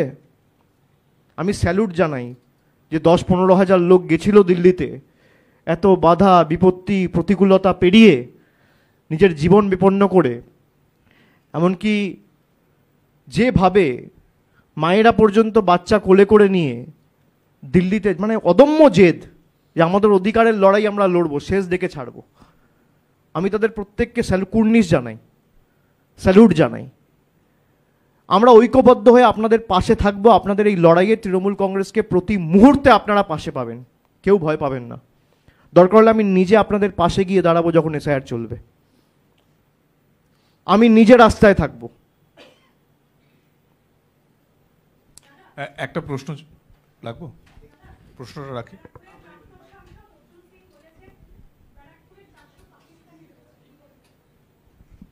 ওকে ভোট দিয়ে জিতেছিল নাকি আগের বার? ওর কাছে ইনফরমেশন থাকলে নির্বাচন কমিশনকে দিক। আর যদি সেই পাকিস্তানিগুলো থাকে ভোটার লিস্টে, তাহলে একটা এফআইআর তৎকালীন নির্বাচন কমিশনার যিনি ছিলেন রাজীব কুমার, তার নামে হওয়া উচিত। তো অর্জুন সিংকে দয়া করে বলুন তার নামে একটা এফআইআর করতে। আপনি আচরি ধর্ম, আমরা ইলেকশন কমিশন নাকি? আমরা ইলেকশন কমিশন না। না, যদি যদি ওটা তালিকা দিক না, তালিকা দিক। হতে পারে অর্জুন সিং হয়তো পাকিস্তান থেকে এনেছিল, আমি তো জানি না। তার কাছে যদি সব তথ্য থাকে তাহলে দিয়ে দিক। প্রথম কথা হচ্ছে যে কালকে সুপ্রিম কোর্টের রায় নিঃসন্দেহে আপনার আন্দোলন এবং আপনার সঙ্গে এখানকার বঞ্চিতরা, বকেয়ার দাবিতে যারা গিয়েছিলেন সাধারণ মানুষ, যাদের কথা আপনি উল্লেখ করলেন, তাদেরও জয়। না, এটা আপনারা অনেকে বলছেন এটা আমার নেতৃত্বে এই আন্দোলনটা হয়েছিল, কিন্তু এই জয় সম্পূর্ণভাবে বাংলার 2,58,00,000 জব কার্ড হোল্ডার এবং আমাদের দলনেত্রী। হ্যাঁ, অবশ্যই আমি এটার মধ্যে কোনো বিভাজন বা করছি না। যেহেতু আপনি নেতৃত্বে আপনাকে দেখা গেছিল, আমি তাই বলছি।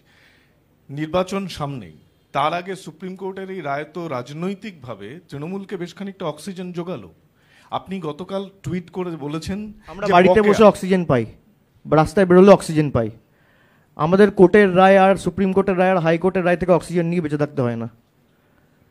আমি আপনার সাথে কথা বলছি কি করে যদি অক্সিজেন না পাই? সামনে আমি এমনি অক্সিজেন পাই, আমার দরকার হয় না।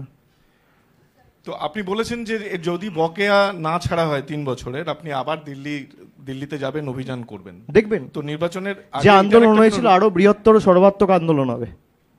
কোর্টের গাইডলাইন যদি আপনি ভায়োলেট করেন, এক হচ্ছে কন্টেম্পট ফাইল করা হবে, সেটা লিগালি টেক আপ করা হবে, এবং রাজনৈতিকভাবেও যেভাবে আমরা লড়াইটা দিল্লির রাস্তায় নিয়ে গেছিলাম আবার নিয়ে যাব।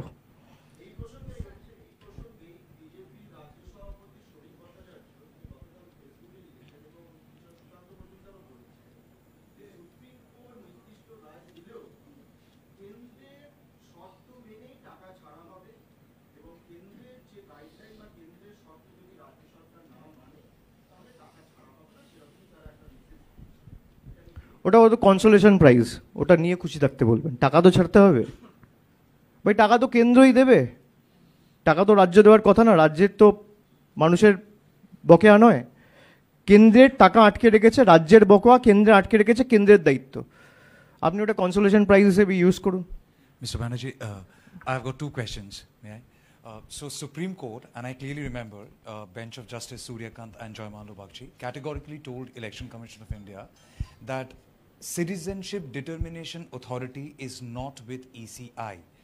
They also said that as far as giving citizenship is concerned, it's a law that has to be enacted by the Parliament, which is there.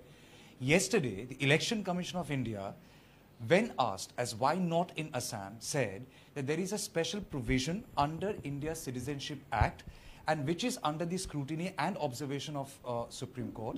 And because Supreme Court is determining the citizenship of people of Assam, they are not interfering with SIR. Is this Election Commission of India's open admission that they are not doing voter division but revision of citizenship of people? Obviously, they're citing this as one of the reasons, but what about the other 7 states? Even if we leave Assam, you're not doing SIR in Mizoram, you're not doing SIR in Manipur, you're not doing SIR in Nagaland, you're not doing SIR in Meghalaya, you're not doing SIR in Tripura, you're not doing SIR in Arunachal, which shares border with countries like Myanmar and Bangladesh. So Bangladesh, you have 3 other states sharing its border, Meghalaya, Tripura and Assam. So you're not doing SIR either in Assam or in Meghalaya or in Tripura. So that means that this SIR is being used as a facade to humiliate and persecute the people of Bengal just on the basis of the language they speak and the state they belong to. But do you think Election Commission of India is using SIR to in a way determine citizenship, which is not their jurisdiction? Precisely, yes. That's why we are saying this is a ploy and being used as a backdoor to execute and implement NRC. And Gyanesh Kumar is a man on a mission, and this is his mission. This is precisely why he has been sent as the Chief Election Commissioner. He was earlier with Mr. Shah, who is now the Home Minister and the Cooperative Minister, and worked as a Cooperative Secretary. And I can also divulge some details if you want. Yes. Yes. Election Commission of the Chief Election Commissioner, he has a daughter. Now BJP is making claims that White Trinamool government is transferring bureaucrats when the elections were, when the SIR was announced in the month of June. The name of Gyanesh Kumar's daughter is Medha Rupam. She was given a plum posting on the 28th of June. Please mark the date, 28th of June. That's 4 days after SIR was announced. And she was sent as DM Noida. Gyanesh Kumar's son-in-law is Manish Bansal. Manish Bansal is sent as DM again of Saharanpur. Both husband and wife, they might be capable and credible enough to be in that position, I have no doubt, but these are not mere coincidence. Gyanesh Kumar's daughter Medha Rupam is being posted as DM Noida on 28th of June, and his son-in-law Manish Bansal is being posted as DM of Saharanpur on 25th of June. That is 1 day after SIR's notification was issued. Are these mere coincidences? Ask Mr. Gyanesh Kumar. So when you have your daughter and son-in-law working under a BJP government and you are being sent there, you're a man on a mission, and the mission is to destroy the country, destroy India, and serve it on a platter to your political masters. And if you have the guts and gall, file an FIR against me, file a criminal defamation if this information that I divulged is wrong. I challenge you. Why were they posted 1 day and 4 days after SIR's notification was issued on 24th of June? Why not before? This is a reward. Quid pro quo. All right? Now I have more information. I'll keep divulging them in the days to come. So, 5 states are going for polls in 2026. West Bengal, Assam, Tamil Nadu, Puducherry and Kerala. लेकिन इन 5 राज्यों में एकमात्र असम ऐसा राज्य है जहां पर SIR नहीं कराया जा रहा है, और इन 4 राज्यों में ज्यादातर जगह पर ऑपोजिशन भी पावर में है. हाँ, मैंने शुरुआत में वो तो बोला, आप सबको बोला कि जो 5 राज्य इलेक्शन के लिए अगला साल जा रहा है, उसमें जो 5 स्टेट्स है, एक है बंगाल, एक है तमिलनाडु, एक है केरला, एक है असम, एक है पौंडीचेरी, और उसमें असम एकमात्र राज्य है which is BJP ruled, and this cannot be a मियर coincidence कि जहां पे बीजेपी का सरकार है वहीं ऐसा नहीं हो रहा है. तो ये सबको पता है. वो जनता को बेवकूफ बनाना चाहता है, पर जनता समझदार है, इसलिए बीजेपी 303 से 240 पे है. जनता बेवकूफ होती तो बीजेपी 350 पे होती, वो 240 पे है, अगला बार 100 पे होगी. স্যার আপনি বললেন যে একজন ভোটারের নামও যদি বাদ যায় তাহলে দিল্লির দরবারে গিয়ে আন্দোলন হবে. তো সেক্ষেত্রে শুভেন্দু অধিকারী যেটা বলছেন যে কোনো ভারতীয়ের নাম বাদ যাবে না, যারা বাংলাদেশি তাদের নাম বাদ যাবে, তার কারণ ভারতীয়রা. তাহলে ওনাকে জিজ্ঞেস করুন হাইকোর্টের যে অর্ডারটা রয়েছে যেখানে একজন অন্তঃসত্ত্বা মহিলাকে বাংলাদেশি বলে 1 মাস আগে বাংলাদেশে পাঠিয়ে দেওয়া হয়েছে এবং 4 সপ্তাহ সময় দেওয়া হয়েছিল, 24শে অক্টোবর সেই সময়সীমা পূর্ণ হয়েছে, এখনো পর্যন্ত ভারত সরকার তাকে আনেনি কেন? এই প্রশ্নটা করুন. এ তো হাইকোর্টের রায়, আমার রায় না. আপনি 6 জন, একজন অন্তঃসত্ত্বা মহিলা সহ 6 জন ভারতীয়কে জোর জবরদস্তি বাংলাদেশে পাঠিয়ে দিয়েছেন তারা বাংলায় থাকে বলে. হাইকোর্ট রায় দিয়ে বলেছে এটা ভারতীয়, তাহলে তাদের আনার দায়িত্ব তো শুভেন্দু অধিকারীর. শুভেন্দু অধিকারী গত 1 মাসে কটা চিঠি অমিত শাহকে আর এক্সটার্নাল অ্যাফেয়ার্সকে লিখেছে প্রকাশ করুক, জিজ্ঞেস করুন. আরে আপনি জিজ্ঞেস 100 বার না, আমরা সেই ভারতীয় না হলে ভোট দেবে কেন? কিন্তু ভারতীয় বা ভারতীয় না সেটাকে ঠিক করবে ইলেকশন কমিশন না শুভেন্দু অধিকারী? সেটা কে ঠিক করবে? সেটা ঠিক করার মালিক কি শুভেন্দু অধিকারী? কোর্ট যখন বলে দিচ্ছে ভারতীয়, তার উপরে কথা বলবে শুভেন্দু অধিকারী. এসআইআর কেন্দ্রিক এখানে 1 মিনিট, এসআইআর কেন্দ্রিক কলকাতায় আপনারা কোনো নভেম্বর মাসে কর্মসূচি নিতে চলেছেন? 1 আর 2 নম্বর হচ্ছে সীমান্তবর্তী অঞ্চলের মানুষের মধ্যে উদ্বেগ, আকাঙ্ক্ষা বা কৌতূহলটা অনেক বেশি বেড়ে গেছে, সেই জায়গায় আপনারা কিভাবে পাশে দাঁড়াবেন? আমি প্রথমেই দ্বিতীয় প্রশ্নের উত্তর আমি অলরেডি দিয়েছি, আর আপনি রাজনৈতিক কর্মসূচি নিয়ে যে প্রশ্নটা করলেন আমি 2-4 দিনের মধ্যে আপনারা জানতে পাবেন. অভিষেক আমি এপাশ থেকে বলছি, আমি ঠিক এখানে দেখা যাচ্ছে না তো। আপনি প্রেস কনফারেন্স শুরু করেছেন নির্বাচন কমিশনকে বিজেপির সহকারী সংস্থা হিসেবে উল্লেখ করে। এটাতে নির্বাচন কমিশন এবং তাদের সিদ্ধান্ত সম্পর্কে তৃণমূল কংগ্রেসের মনোভাব বোঝা যায়, স্পষ্ট হয়।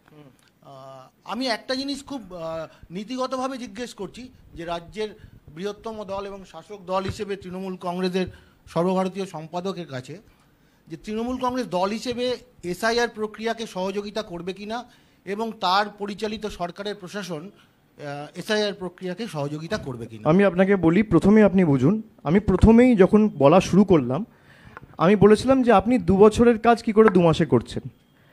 আপনি যদি 2 বছর ধরে এসআইআর করেন বা সময় নিয়ে করেন, এই যে হেস্টিলি হারিডলি করছেন, কিসের এত তাড়া আপনার?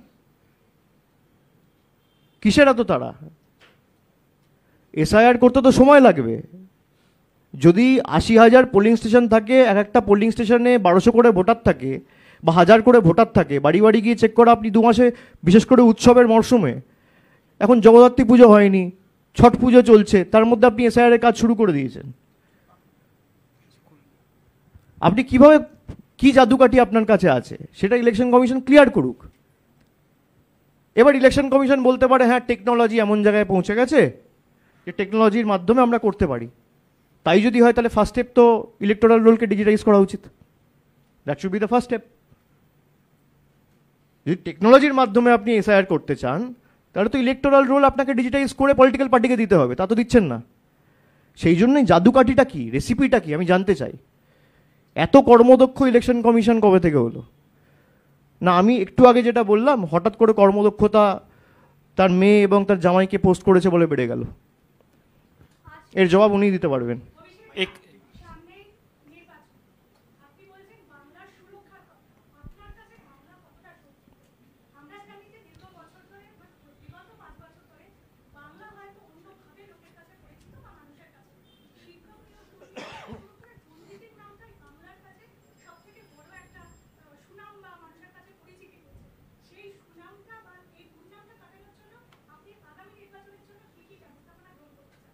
যদি কোথাও কোনো রকম কোনো অভিযোগ থেকে থাকে, আমরা কি ব্যবস্থা নিয়েছি না নিইনি আপনি আগে সেটা দেখুন। পার্থ চ্যাটার্জির বিরুদ্ধে অভিযোগ ছিল, ব্যবস্থা নেওয়া হয়েছে কি নেওয়া হয়নি? একই দিকে আপনি দেখুন হিমন্ত শর্মার বিরুদ্ধে ব্যবস্থা নেওয়া হয়েছে অভিযোগ ওঠার পরে, হ্যাঁ কি না? একইভাবে আপনি দেখুন শুভেন্দু অধিকারীর বিরুদ্ধে ব্যবস্থা নেওয়া হয়েছে, হ্যাঁ কি না? একইভাবে আপনি দেখুন অজিত পাওয়ারের বিরুদ্ধে ব্যবস্থা নেওয়া হয়েছে, হ্যাঁ কি না? আর সুরক্ষার কথা যখন আপনি বলছেন, আপনি যেভাবে আমাকে এই প্রশ্নটা করলেন ওই স্টেটে কি একই প্রশ্ন করে আসুন না, তারপর বাংলার সুরক্ষার কথা বলবেন। রাজ্যের হাল কি পরিস্থিতি? আরজি করের ঘটনার জন্য মমতা বন্দ্যোপাধ্যায় দায়ী? যদি দায়ী থাকে, সবাই সুরক্ষিত, আর এর জন্য দায় বিজেপির। অপরাজিতা বিল পাস করছে না কেন প্রশ্ন করুন না, ওদেরকে গিয়ে তো প্রশ্ন করার সাহস নেই আপনার। অপরাজিতা বিল পাস করছে না কেন আপনি আগে উত্তর দিন। আপনি উত্তর দিন, দাঁড়ান, আপনি কোয়েশ্চেন করছেন, আপনি আমার কোয়েশ্চেনের উত্তর দেবেন। অপরাজিতা বিল 1 বছর ধরে প্রেসিডেন্টের কাছে আটকে পড়ে আছে কেন? জবাব কে দেবে? অপরাজিতা বিল কেন আটকে পড়ে আছে? অপরাজিতা বিল কেন আটকে পড়ে আছে? অপরাজিতা বিল কেন আটকে পড়ে আছে? আগে আপনি প্রশ্ন করবেন, উত্তর নেবেন, তারপর আমাকে প্রশ্ন করবেন। अभिषेक, यहाँ सवाल है कि बिहार में जब एसआईआर की शुरुआत हुई थी, इस तरफ बिहार में जब एसआईआर की शुरुआत हुई थी तब काफ़ी विरोध हुआ था। उसके बाद बहुत सारी त्रुटियां भी पाई गई, बहुत सारा उसमें काफ़ी कुछ ढील दी गई, जैसे आधार को शामिल किया गया और काफ़ी कुछ ढील दी गई। तो अभी क्या लगता है कि ईसी के पास उतने संसाधन हैं कि 12 राज्यों में जो तो वही समझने का कोशिश कर रहा हूँ। दूसरा, ज्ञानेश कुमार पर आप व्यक्तिगत आरोप भी लगा रहे हैं, कई सारे आरोप। मैं कोई व्यक्तिगत आरोप नहीं लगाया। व्यक्तिगत आरोप क्या है? उनके भाई आपका बेटी का पोस्टिंग नहीं हुई, आरोप नहीं है, ये हुआ है। मैं वही मेरा सवाल ये है कि क्या ज्ञानेश कुमार ईसी के जब कमिश्नर हुए उसके बाद से ये पूरा बदलाव हुआ है या उससे पहले से ही बदलाव शुरू हो गया था, जो अप्रोच है, एटीट्यूड है? नहीं, ईसी का तो भूमिका हम लोग पहले भी देखे है कि मान लीजिए यहाँ पे चुनाव अनाउंस हुआ, आप देखिए 2021 में देखिए, आप 2024 में देखिए, पहले आते ही डीजी को बदल देते हैं। भाई दूसरे स्टेट्स में आपका ये प्रोएक्टिवनेस दिखता नहीं है। एक ही साथ चुनाव होता है केरल में, एक ही साथ चुनाव होता है असम में, एक ही साथ चुनाव होता है आपका तमिलनाडु में। तो ये प्रोएक्टिवनेस दिखता है यहाँ पे। 2024 में जब लोकसभा का चुनाव था मोदी जी का रैली में बीजेपी का एक लीडर था जिसको कैश के साथ पुलिस ने पकड़ा। पुलिस को रिवॉर्ड करना चाहिए था, 24 घंटे के अंदर उस डिस्ट्रिक्ट का जो एसपी था धृतिमान सरकार, उसको हटा दिया। तो ये क्या दिखाता है भाई? अगर पैसा का सीज हुआ है तो आप उस पुलिस अधिकारी को रखेंगे कि उसको हटाएंगे? क्योंकि वो बीजेपी का नेता से मिला इसलिए उसको हटाया गया। यहां पे डीजी को बदल देते हैं, डीएम्स को बदल देते हैं। कितने डीएम्स को बदले? 4 डीएम को बदले, 6 एसपीस को बदला। ये 2024 की बात बता रहा हूं मैं। और चुनाव के ठीक अनाउंस होने के बाद तुरंत कहीं कहीं जगह पे चुनाव जिस दिन होना था, जिस फेज में चुनाव था, उसका 2 दिन पहले बदल देता है। तो ये प्रोएक्टिवनेस खाली उनका बंगाल में दिखता है। आप 1 नेशन 1 इलेक्शन की बात करते हैं और बंगाल में आप 8 फेज में इलेक्शन करते हैं, वो भी कोविड के टाइम पे। ये प्रोएक्टिवनेस आपका केरल में क्यों नहीं दिखा? ये प्रोएक्टिवनेस आपका असम में क्यों नहीं दिखा? मेरा कॉन्स्टिट्यूएंसी, मेरा जो लोकसभा है, एक लोकसभा का सीट को 3 हिस्से में बांटा गया, 3 फेज में चुनाव किया गया। तो भाई यही प्रोएक्टिवनेस आपका दूसरा स्टेट में भी दिखना चाहिए, खाली बंगाल में तो हो नहीं सकता। और मैंने जो बोला वो 9 स्टेट, वो आप जरूर पूछिए। आपने जो सवाल पूछे मैं सबका जवाब दिया। आपका भी ये हक बनता है, अधिकार बनता है, दायित्व बनता है कि आप जाके ये सवाल का जवाब चुनाव आयोग और केंद्र सरकार से पूछे कि आपका अगर ऑब्जेक्टिव और उद्देश्य फॉरेनर्स को आइडेंटिफाई करके डिपोर्ट करना है तो जो 9 स्टेट है उसमें खाली बंगाल में क्यों हो रहा है, बाकी 8 स्टेट में आप क्यों नहीं एसआईआर कर रहे हैं? ये पूछना जरूर।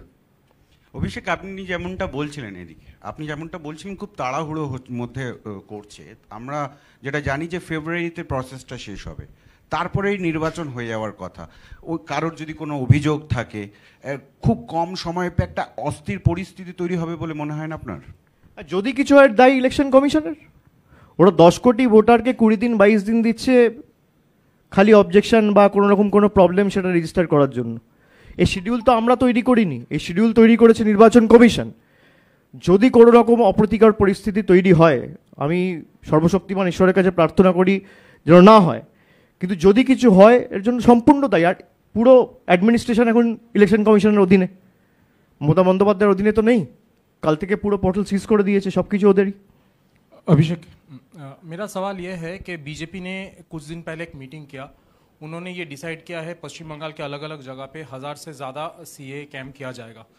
तो अब जब एसआईआर का घोषणा हो चुका है, इस समय में ऐसा कैंप करने का मतलब क्या है? और दूसरी बात, क्या इसके थ्रू ये जो सिटीजनशिप है इसका करने की कोशिश किया जा रहा है बीजेपी की तरफ से? ये डर आप जरा उनसे पूछिए, आप 10 साल से सरकार में हो, 11 साल हो गया, तो 11 साल में आपने कितने कैंप किए और कितने लोगों को बंगाल में नागरिकता दिए? ये प्लॉय है कि भाई कुछ लोगों का नागरिकता वो फसाड के हिसाब से हम लोग यूज करेंगे, नागरिकता हटाएंगे और सीए कैंप करके 2-4 लोगों को दे देंगे। जो भी वोट दिया है वो इस देश का नागरिक है, नहीं तो आप प्रधानमंत्री कैसे बने? भाई आप चश्मे पहने हैं, मैं चश्मा पहना है, दोबारा चश्मा पहन सकता है? When I'm already a citizen, how are you to give me another proof of citizenship? मैं सिटीजन हूं इसलिए तो मैं अपना अधिकार प्रयोग करके मतदान किया है, और उसी वोट के बलबूते कोई प्रधानमंत्री बनाए, कोई मुख्यमंत्री बनाए, कोई विधायक बनाए, कोई सांसद बनाए, कोई पंचायत में जीता है, कोई म्यूनिसिपैलिटी में जीता है। तो जो नागरिक है उसको दिखाना कि भाई तुम्हारा चला भी गया तो हम लोग खड़े, किसी का नहीं जाएगा। बीजेपी का हिम्मत नहीं है। हम लोग जब बोलते थे 100 दिन वाला, लोग तो हंसते थे। कल जीत किसकी हुई? बीजेपी ने पूरा ताकत लगाया, रोक पाया? लोक बल के आगे किसी का बल नहीं टिकता है, चाहे वो कितना भी शक्तिशाली हो। जनता ने वोट दिया इसलिए कोई प्रधानमंत्री बना, कोई सांसद बना। अब जनता अगर तय कर लेगी भाई इसको हटाना है, वो 2-4-5 दिन का बात है। किसी का ताकत नहीं है वो रोकेगा। और लोग को बेवकूफ मत समझिए, मैं जो पहले बोला वो फिर से दौड़ा देता हूं। लोग अगर बेवकूफ होते तो बीजेपी 350-400 पे होते। लोग समझदार है इसलिए बीजेपी 240 पे है। लोग समझ रहे और लोगों को दिख रहे, इसलिए आने वाले दिन में आप देखोगे ये 100 में भी नहीं टिक पाएगा, 100 के नीचे जाएगा। অভিষেক, বিএলওদেরকে একটা নতুন দায়িত্ব দিয়ে দেওয়া হয়েছে এবং বলা হয়েছে তারা যখন এই এসআইআর এর কাজ করবে তাদের নর্মাল ডিউটিসগুলো করতে হবে না। সেই জায়গায় কি একটা প্রশাসনের দিক থেকে, যেমন স্কুলগুলোতে যারা দায়িত্ব করছে, স্কুলগুলোতে তো তাহলে তখন পড়াশুনো হ্যাম্পার্ড হবে, এই বিষয়টা কিভাবে দেখছেন? সে তো হবে, কিন্তু ওরা যেই লিস্টটা ঘোষণা করেছে বা তালিকাটা ঘোষণা করেছে, রাজ্য সরকারের সাথে কোনো রকম আলোচনা তো করেনি। ওরা রাজ্য সরকারের সাথে কোনো রকম আলোচনা না করে, কথা না বলে হুট করে একটা নোটিফিকেশন 24 জুন ওরা ইস্যু করলো। এবার জুলাই, অগস্ট, সেপ্টেম্বর, অক্টোবর 4 মাসের মধ্যে ঘোষণা করে দিল। বাংলায় 80,000 বুথ, 10 কোটি জনসংখ্যা, 7.5 কোটি ভোটার। এটা এত ছোট রাজ্য না যে একদিন দুদিনে করে দিতে পারি। সেটাই বিজেপি ভুল করছে, যে অন্য রাজ্যগুলোর সাথে বাংলাকে তুলনা করছে। কোনো রকম আলোচনা ছাড়া যদি আপনি করেন পৃথকভাবে আপনার মতো করে, যে আমার যা ইচ্ছা আমি তাই করব, আমি চাইবো যা চাই, জগৎটাকে আমি না চাই, এই ওদের মানসিকতা। তো এই মানসিকতার ভিত্তিতে ওরা যদি করে তাহলে একই জিনিস হবে। ওরা তো বাংলা বা বাঙালির কথা কোনোদিন ভাবেনি, যে মানুষের পড়াশোনার অসুবিধা হতে পারে, কারোর বাড়িতে কোনো সমস্যা থাকতে পারে। ওরা গাইডলাইন বেঁধে দিয়ে টার্গেট দিয়ে দিয়েছে যে 1 মাসের মধ্যে শেষ করতে হবে। আর এটা তো হিউম্যানলি ইম্পসিবল। আপনি 1 মাস, 4 নভেম্বর টু 4 ডিসেম্বর, আপনি কি করে 10 কোটি বাড়ি কভার করবেন? এর মধ্যে আপনি ধরুন বড়দিন আছে, এর মধ্যে নিউ ইয়ার আছে, রোববার আছে, তো এমনি 7-10 দিন চলে গেল, হাতে টাইম পাচ্ছেন 20 দিন। 20 দিনের মধ্যে আপনি 10 কোটি ভোটারের বাড়ি বাড়ি গিয়ে যাচাই করবেন? আমি তো সেই জন্যই জানতে চাই যে এদের হাতে কী জাদুকাঠি রয়েছে। আর টেকনোলজিও আপনারা ইউজ করছেন না, যার মাধ্যমে মানুষের কাছে পৌঁছানো যায়। তাহলে জাদুকাঠিটা কি?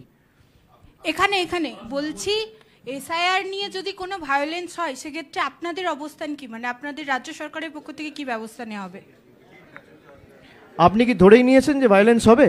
না, আপনার কাছে আমি আপনাদের বলি, বেশ কিছু সাংবাদিকের প্রশ্নটা করলেন, আমার অসুবিধা নেই, আপনাদের কর্তব্য প্রশ্ন করা, কিন্তু আপনারা ধরেই নিচ্ছেন, আপনারা ইনস্টিগেট করছেন মানুষকে যে আপনারা ভায়োলেন্স করুন। এর আগেও তো আমরা দেখেছি বিভিন্ন জায়গায় এনআরসি সিএ এর সময় দেখেছিলাম, আর কোথাও হয়নি। আমি বলছি যদি হয় সেক্ষেত্রে আপনাদের অবস্থান কি, বা আপনারা কি ব্যবস্থা নেবেন? অবস্থান সরকারের হবে। সরকারের মতো কাজ করবে। যদি আপনাদের কাছে কোনো তথ্য থাকে আপনারা সরকারকে দিন, জানান। अच्छा, अमित मालवीय ने भी ट्वीट किया है अब प्रदीप कर की मौत पे। कहाँ है? प्रदीप कर की मौत पे ट्वीट किया है, कहा है कि the cause of suicide can be must be determined only by law and investigating agencies, not through political rhetoric. Let's also get the facts right. There is no NRC anywhere in the country. दिक्कत क्या है, अमित मालवीय को बंगाली पढ़ना आता नहीं है और suicide note Bengali में लिखा गया है। भाषा बोलिए, सीखे, पढ़े, फिर बात करें। ठीक है, थैंक यू।